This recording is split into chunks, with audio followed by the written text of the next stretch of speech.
Aide just indicted. Here's who else was hit with huge charges. As much as we'd like to think of politicians as public servants, the days of anyone serving anyone but themselves seems to be past. We see this displayed very plainly by people like Florida Representative Debbie Wasserman Schultz. Schultz thought it would be okay to take the law into her own hands and do whatever was best for her, instead of adhering to the strict guidelines put in place to keep American politicians from supporting terrorism and the like. Schultz thought she could get away with playing fast and loose with cybersecurity, but she was found out. She immediately attempted to shift blame, something about Trump and Russia, of course, and even just claim that it was a big misunderstanding, even after being caught red-handed. Now though, we have more information about the aide she hired who was suspected of being a security breach and of himself.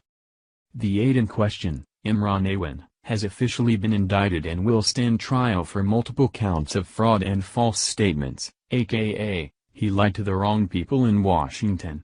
Schultz will no doubt find a way to get off scot-free, but at least Aide might be punished for his crimes. Via Fox News.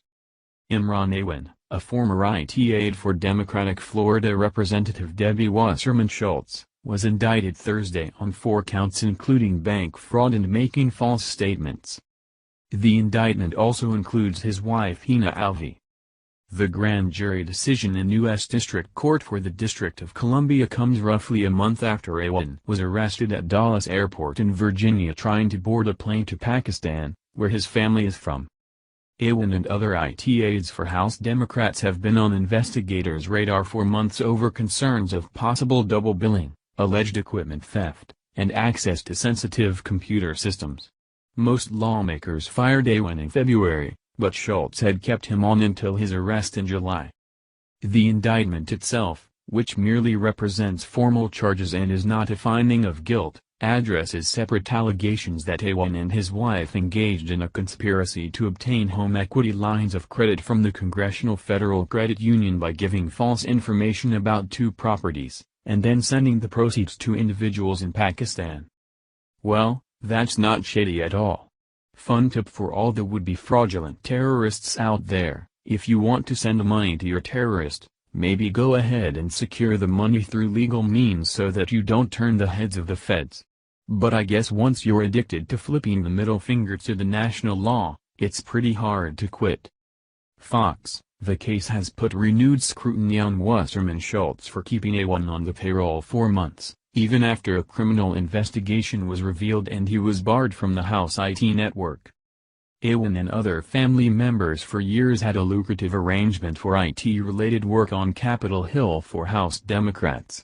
According to the Daily Caller, the members of the Pakistani family made at least $4 million since 2009.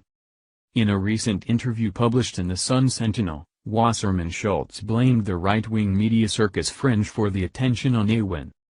The former head of the Democratic National Committee suggested it's all part of an effort to distract from the investigation of Russian meddling in the 2016 campaign and possible ties to President Trump's team. Any opportunity they can to pull people's eyes and ears away from that they take, Wasserman Schultz told the newspaper. There it is. The real reason prosecute any crimes is just to distract people from looking into President Trump's past, right? I mean, it's a wonder that law enforcement got off their duff at all before he got into office, considering that there was no Russia scandal to cover.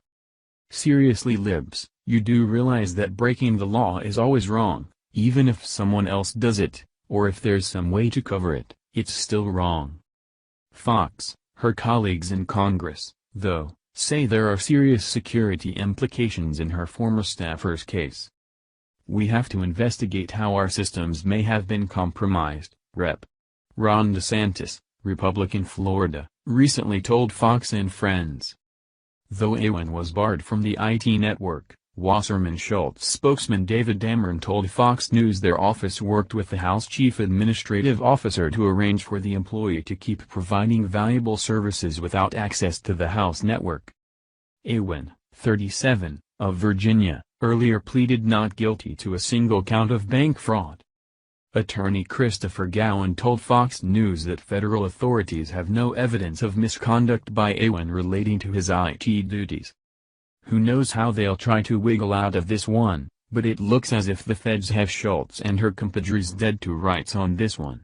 Maybe we will finally see some justice served, and it can serve as a warning to the other crooked politicians who planned to pull the same kind of stunt on the taxpayer dime.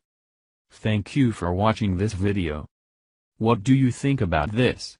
Share this on Facebook and Twitter along with your comments.